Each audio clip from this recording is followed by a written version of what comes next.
All right, thank you again for buying levers from us, Cassotto Levers. And I'm here to briefly show you how to install the insert onto the tip. So here is your insert, here is your tip. This is a Prestige tip number one. If you look at one side with the wider threads, this will be a standard 24 3/8 thread. The other side is that weird oddball 30 3/8 thread. These tips are basically meant to fit our inserts, but they potentially could also fit anything else that's a 30 and 3/8, the shaft here. The issue is that we've been finding that there is definitely some inconsistencies as far as craftsmanship on threading. We do check all of ours, but I can't speak on anyone else's levers. But you can rest assured that if it is a 3/8 30 thread here, that should mate onto your tip. You don't want to force it on, but with this should just slide right on. So as you're threading this in, and again, that's 3/8 30. This is the 24 3/8. 24 3/8 would actually go into the head of the lever here.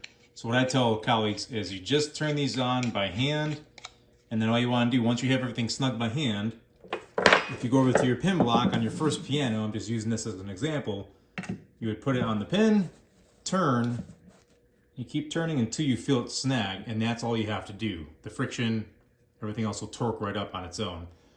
So you don't have to over crank this, and if you want to actually take this tip off, excuse me, just loosen counterclockwise.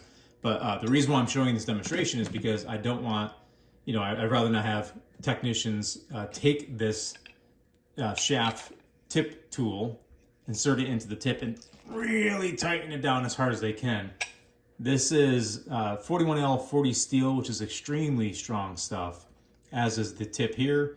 This is 70-75 aluminum, but still, if you try to over tighten this, with all your might, you do risk damage of any of the parts.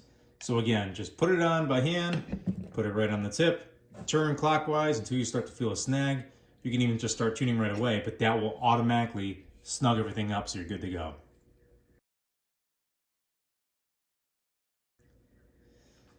If you'd like to change tips out, all you have to do is grab the shaft tip wrench. These are available right in the Shaft's catalog. I believe Pianotech also carries them. Counterclockwise, if you do this and take this off, sometimes the insert will stay with the tip. So the one way that you can get this off is you have to grab a 7/16 socket.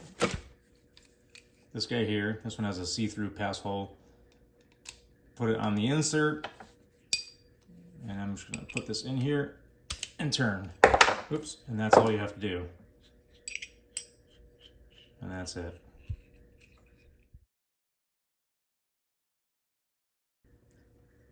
Now, you don't necessarily have to buy two inserts, but it might be in your best interest to carry or purchase two while you're buying your lever. The reason for that is because there's times where you go to thread on your tuning pin, your tip onto the insert, and once you put the insert onto the tuning lever,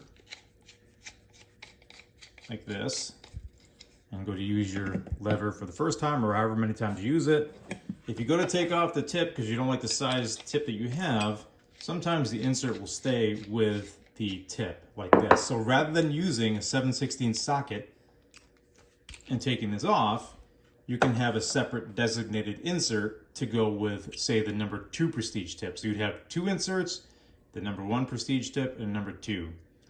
That would make life a little bit quicker, a little bit easier. You don't need it, but I would say while you're at it, go for it.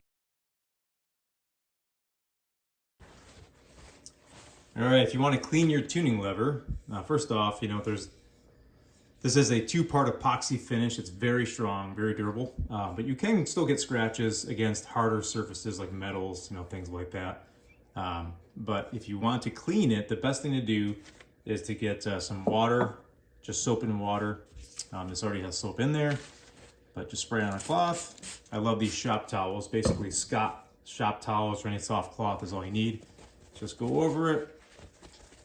Pretty standard, straightforward. Get any kind of residue or any kind of dirt, fingerprints, stuff like that you want to get off. This will help take it off. But if you have some deeper scratches, then you can move over to, I like Meguiar's. I'm sure we've all seen this for polyester repair and scratches and things like that. Same thing, start with the number 17, put a little bit on the cloth, and I'll show you what I do. This is also not very difficult. It's probably more difficult to get this out of the container after you're shaking it. Rub it on. I just keep rubbing until I feel it start to almost feel like it's static. They call it charging, but it's the moment where you almost feel like wax is being pushed across the surface. And right there, I can feel it. And once I do that, I go back over it with a dry part of the towel or grab a brand new towel. And then you get to look at it and see what your work is. It's kind of hard to see in this light, but anyway, that's for like surface scratches. So if your lever gets a little bit scarred up, that's what you can do to clean it. You don't want to use any harsh chemicals on this. It's just not really needed. But again, soap and water is fine. If you don't want the soap and water, if you don't want to use that and you want to have some scratches repaired, that's when you can move over to the number 17, number 10 from Meguiar's. I also like plastics, Plastix. That's also from Meguiar's. That's basically, seems to be number 17 and number 10 mixed together. And it's faster, easier. I just happen to have the number 17 lying around here. But plastics is totally acceptable, totally fine for this finish. And that's all you have to do. So if you have any questions, you can always email me. I have 2 email addresses, but you can do 88onpitch@gmail.com or you can do cassottolevers@gmail.com.